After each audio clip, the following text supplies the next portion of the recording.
If you're watching this video, chances are that you've probably heard or have watched videos on the Choo Choo Charles game. Maybe you've asked yourself the question, what is that? What even is that? Well, in this video, I'm going to explain the lore contained within the game, as well as explain where Choo Choo Charles came from. So buckle in, it's going to be a wild ride.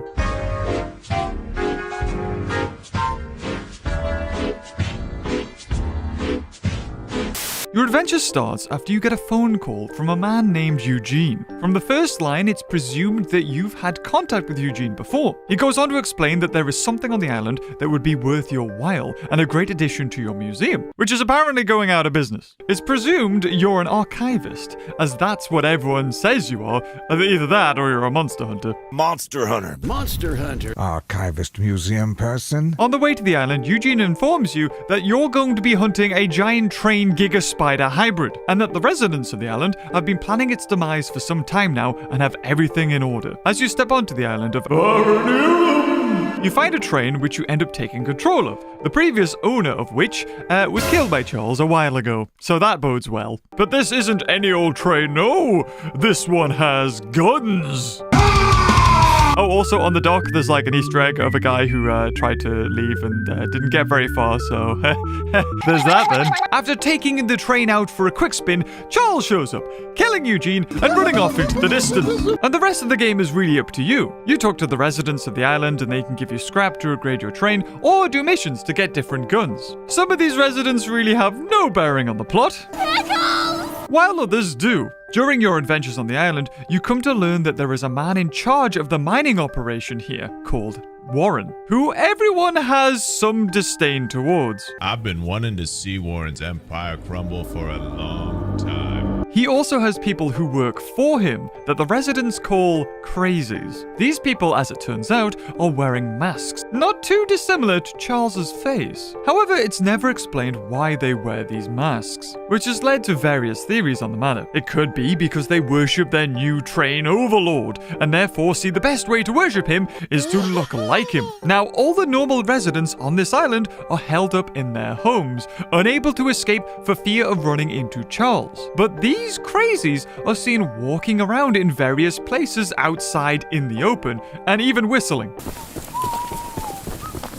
So what I think is more likely the case is that they found a way to not be attacked by Charles, and that's by pretending to be him. And the only people we see Charles attack are both Eugene and Warren, who don't wear masks. So that wasn't a very wise idea now, was it? There's even a room where you can see all the different masks hanging up that these workers wear. However, I think it's more likely that this is probably an Easter egg, showcasing all the various incarnations Charles has went through during its design process, before landing on this one. The villagers have an idea to lure Charles into a mortal battle by gathering the 3 eggs and placing them in the temple in the middle of the island. We believe there may be a way to get Charles to commit to a mortal battle. However, the mining company owner Warren Charles III has placed armed guards around these eggs and their locations. So your mission now is to gather those eggs and start a final battle with Charles, avoiding, dying in the process. Early on in the game, a resident has you get something out of a chest that Warren's men have dumped. After opening said chest, inside is revealed to be an ancient tablet drawing, depicting humans battling with what looks to be a giant spider. And because it's literally called an ancient tablet, we can assume that this has happened a long, long time ago. And who else do we know looks like a spider? Yeah, hard to miss a minute. And what do spiders come out of? Yes, that's right. Eggs. See, we're getting somewhere already. Further down the line, we come across someone called Greg, and he tells us that Warren is protecting the 3 remaining monster eggs, and his theory is that Warren is raising an army of these Charles-like creatures to take over the world. He does, however, sign his name as Genius Extraordinaire, so I think we can all take this with a grain of salt. The more interesting thing to note here is that he explains that they have been harvesting the life essence from these eggs. And that's something that we'll come back to later. Another resident we come across is called Gale. He has a different take on Warren. Gale tells us that when they were using the prism to get this life energy extracted from the eggs, that was when Charles attacked them for the first time, saying that he grew ginormous and more monstrous on the energy. And because of this, Warren hid the eggs and ordered them to be protected, and he also ordered the evacuation of the island. He goes on to say that he thinks Warren might have plenty skeletons in his closet, but he can't help but think that Warren is looking out for them this time. Now, at this point, we have multiple conflicting opinions on Warren. However, Gale is the only one that seems to shine him in a generous and favorous light. But trust me, by the end of this video, it's pretty clear what kind of man Warren really is. And let's just say he's not opposed to having his own men killed. Another character we meet later, called Ronnie, tells us Warren never told anyone on the mainland about the mining operation here. He also never reported the cave-in that caused the death of some of his workers, and since then, he seems to have only focused on these eggs and Charles, not even paying his workers. There are also notes scattered around the island, giving away major events in the story. A mine cave-in, extracting energy from eggs, a strange cavern. But before we uncover the entire story, there are some things I want to address in this game, because it breaks the fourth wall quite a lot. It has numerous references to other horror games and cliches. For instance, there is a mission in the game that has you hunt down pages stuck to lampposts while being pursued by a ghost. It's an obvious reference to Slenderman 8 Pages, and it's not the only game that's done that. There's also a stereotypical witch character brewing a stew, and a creature living in a swamp, very much a reference to the creature from the Black Lagoon. I don't feel that these components play a big part in any of the lore or story of Charles, but are more a product of the developer adding fun things into the game. Like, did you know that off the coast of the island there is a giant rubber ducky? Yeah, me neither. Not to mention a duck. Anyway, back to the plot. Now, after completing the game and searching the island for all the extra notes, I think I can safely say we have a much clearer picture on what happened here. And it all starts with Warren, the owner of the Charles Mining Company. From notes, we can ascertain that his business is very successful, and because of that, he's wealthy. So, why did he come to a tiny little island? Well, that's what the workers want to know too. And I think it's because he had heard there was something here, something more valuable than gold. A source of power, the eggs. Because Warren is in the business of digging mines for a living, it's very possible that he found this ancient tablet from a previous excavation. This is what could have led him to this location. But due to his secretive nature, it's quite obvious this was the reason he came here and didn't want to share his knowledge with anybody else. All of his team thought they were digging for gold, as seen in these notes. After arriving on the island, the team got to work. Some commented on how excessive this operation was and costly. Just taking all of the equipment to the primary mining location was crazy. The chances of finding gold here was minute, so it was an incredibly big risk for a business owner with a spotless record to take. A month into the operation, there were signs of a gold vein being found. However, workers were starting to grow suspicious. One wrote about the ruins above the ground and below and wondered if it was really gold, which was the reason they were here. And it was at about this time that the workers broke through into a large cavern.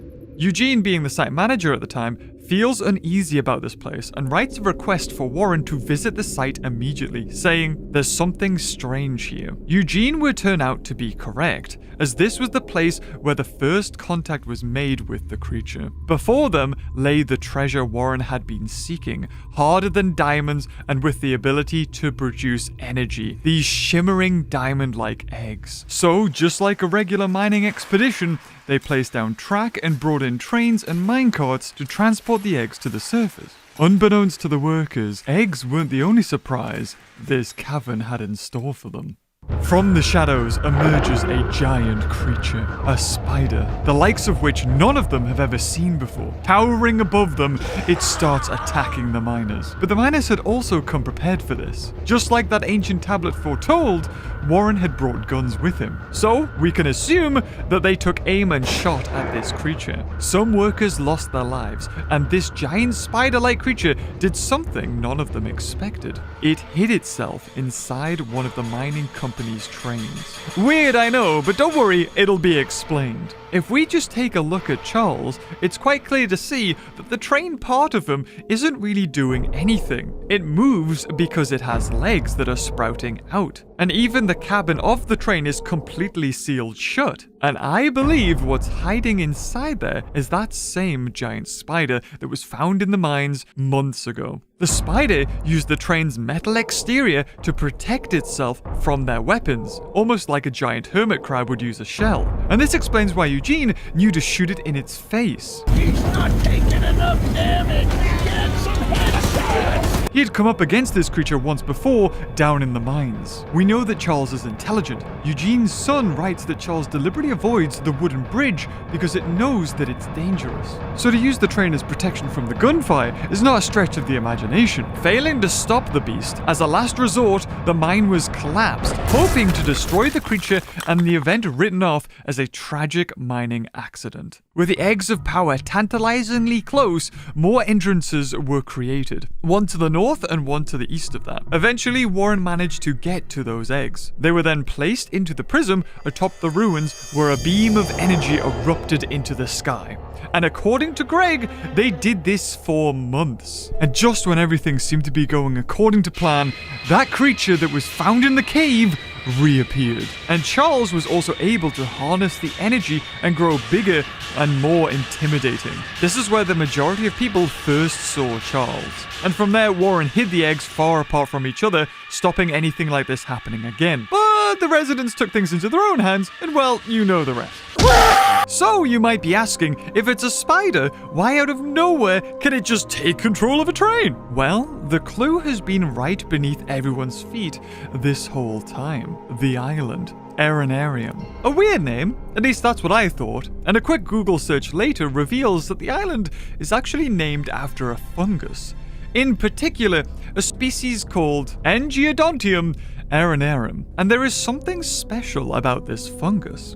Unlike normal fungi that feed off rotting materials, this one prefers to eat insects, and in particular, spiders. Its spores land upon a spider, and once they take root, they bore deep inside it, eating it from the inside out, and then emerging ready to spread its spores and start the cycle again. The references to spiders in this game is plentiful. And what else looks like a spider? A certain red demonic train does. Now, I don't believe that Charles is a fungus. This reference to a fungus that grows inside of another host is the link between the Charles Mining Company and this prehistoric giant spider creature, being able to get inside one of the trains and possessing it. Evidence of multiple rail cars can be found in the notes, like this one from Theodore, which tells us he used his beautiful old mining train to push a spare rail car into the canyon. Even in the scrap heap, there is an old train rusting away, and it's exactly one of these trains that Charles managed to crawl into. And that's why at the side of it, it says Charles Mining Company, the exact same logo that appears on our train at the start of our adventure. And at the end of the game, Charles is killed, blown up on a bridge, and then impaled on a spike. There is one thing that Warren says to us just before he ends up, biting the proverbial train dust. You don't know what you're doing. Now, it is very possible that he's found out some information that hasn't been brought to light, and after Charles is killed, we still see that there are caverns filled with these monster eggs under the ground. One of them shaking as if it's ready to hatch any second. Maybe it's the death of Charles that's gonna now bring all of these creatures to life, or just that this one is actually gonna be the next Choo Choo Charles. It's hard to say. But if we're being honest, this game was a passion project made by one developer, which means that there's only one person who really knows the true story to Choo Choo Charles. So what do you think? Did I explain everything, or is there something else I missed that maybe might make an add to the story? But again, it's just a theory. A beaver theory. Before we wrap things up here, I want to give a massive shout out to my friend Excited for creating those beautifully horrific illustrations of Charles in the cave. I did, however, give him some pretty good reference images, it has to be said. This game was an absolute pleasure to play, and if you haven't already picked it up, I will leave a link in the description to where you can buy it on Steam. Having pieces of lore strung about in notes here and there, and an air of mystery about it really makes it interesting. Anyway, I hope you enjoyed this video, and until next time, I'll see you later. Oh, bye-bye. Not to mention a duck.